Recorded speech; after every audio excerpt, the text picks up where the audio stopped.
রায়পুরে বসতঘর নির্মাণকে কেন্দ্র করে 2 প্রবাসী সহ 3 জনকে কুপিয়ে জখম, থানায় মামলা। লক্ষ্মীপুর থেকে বিশেষ প্রতিনিধি দেলোয়ার হোসেন পাটোয়ারির পাঠানো প্রতিবেদনে দেখুন বিস্তারিত।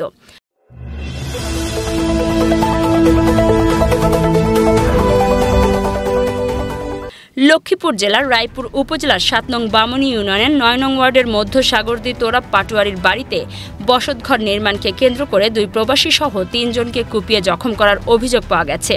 এ ঘটনায় ভুক্তভোগীরা রায়পুর থানায় মামলা করেছেন। অভিযোগে জানা যায় 5 নভেম্বর 2025 সকাল 9:30টার দিকে কুসুম বেগম নিজের জায়গায় বসতঘর নির্মাণ শুরু করলে স্থানীয় কয়েকজন যুবক চা নাস্তার নামে 2 লাখ টাকা চাঁদা দাবি করে।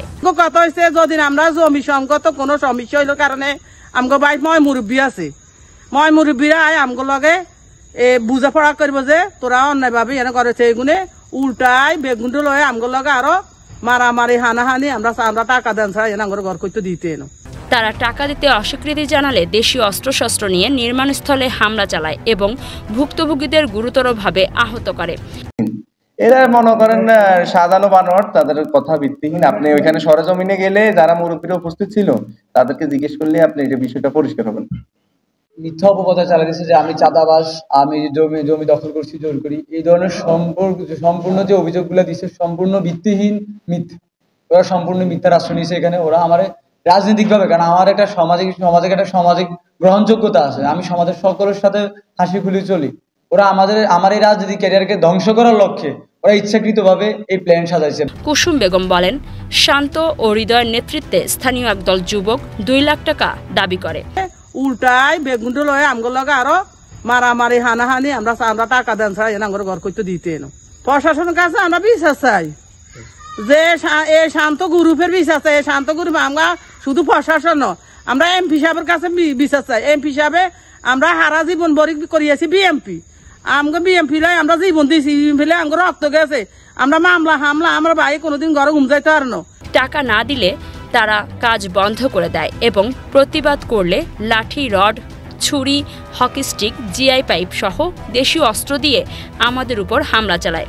প্রবাসী ভুক্তভোগী আর্য বলেন, চাঁদা দিতে অস্বীকৃতি জানানোয় তারা আমার বসতঘর নির্মাণ বন্ধ করে দেয়। পরে হৃদয় আমার মুখে ঘুষি মারলে আমার 2টি দাঁত ভাঙা যায়। আমার নাক সবাই আমার ঘুষি দিছে, ঘুষি দিয়ে দেখেন আমার এই দাঁতের কি অবস্থা হয়েছে। এই দেখেন হৃদয় কি করছে। হৃদয় একটা গ্রুপ আছে, শান্ত গ্রুপ, ঠিক আছে। হৃদয় হয়েছে শান্ত ডাইনার, ঠিক আছে। ও শান্ত ডাইনার হিসেবে হিটার হিসেবে কাজ করে। হৃদয় তাৎক্ষণিক ফোন করে শান্তরে বলছে, শান্ত দেশীয় অস্ত্র নিয়ে 15-20 জন ছেলে ফেলে নিয়ে ও হাজির হয়ে গেছে, এমনকি সব পুরো এলাকাবাসী দেখছে। অপর প্রবাসী আকাশ জানান, ঘটনাস্থলে সমঝোতার জন্য গেলে তাকে ধারালো অস্ত্র দিয়ে কোপ দেয়া হয়। এতে তিনি মারাত্মকভাবে জখম হন। অভিযুক্ত শান্ত ও হৃদয় দাবি করেন, ভুক্তভোগীরা জনসাধারণের চলাচলের রাস্তা দখল করে ঘর নির্মাণ করছিল। তারা ঘটনাস্থলে গেলে ভুক্তভোগীরা উল্টো তাদের উপর হামলা চালায় এবং হৃদয় দায়ের আঘাতে জখম হয়। চাঁদাবাজির অভিযোগ তারা সম্পূর্ণ মিথ্যা বলে উল্লেখ করেন। কি অবস্থা করছে আমরা ফ্যামিলি নিয়ে বিদেশ থাকি, আমরা তো এই মাত্র বাড়ি, আমার বাড়ির মুরব্বীরা ওইখানে উপস্থিত ছিল। বিচারি একটা সালিশি ডেট দেওয়া হয়েছে, এখানে সাধারণত তো কোনো কথা আসতেই পারে না। এটা সম্পূর্ণ ভিত্তিহীন। এরা মনে করেন সাজানো বানোয়াট, তাদের কথা ভিত্তিহীন। আপনি ওইখানে সরেজমিনে গেলে যারা মুরব্বীরা উপস্থিত ছিল তাদেরকে জিজ্ঞেস করলে আপনি এই বিষয়টা পরিষ্কার হবেন। মিথ্যা অপপ্রচার চালাচ্ছে যে আমি চাঁদাবাস, আমি জমি দখল করছি, জোর করি, এই ধরনের সম্পূর্ণ যে অভিযোগগুলো দিচ্ছে সম্পূর্ণ ভিত্তিহীন, মিথ্যা। ওরা সম্পূর্ণ মিথ্যার আশ্রয় নিয়েছে এখানে। ওরা আমার রাজনৈতিক ভাবে, কারণ আমার একটা সামাজিক গ্রহণযোগ্যতা আছে, আমি সমাজের সকলের সাথে হাসি খুলে চলি। ওরা আমার এই রাজনৈতিক ক্যারিয়ারকে ধ্বংস করার লক্ষ্যে ওরা ইচ্ছাকৃতভাবে এই প্ল্যান সাজাইছে, বাপ ছেলে সবাই মিলে। রায়পুর থানার ওসি নিজামুদ্দিন ভুইয়া জানান, অভিযোগ পাওয়ার সঙ্গে সঙ্গে পুলিশ ঘটনাস্থলে গিয়ে পরিস্থিতি নিয়ন্ত্রণ করে। একটি মামলা হয়েছে, তদন্ত শেষে দোষীদের বিরুদ্ধে আইনগত ব্যবস্থা নেওয়া হবে।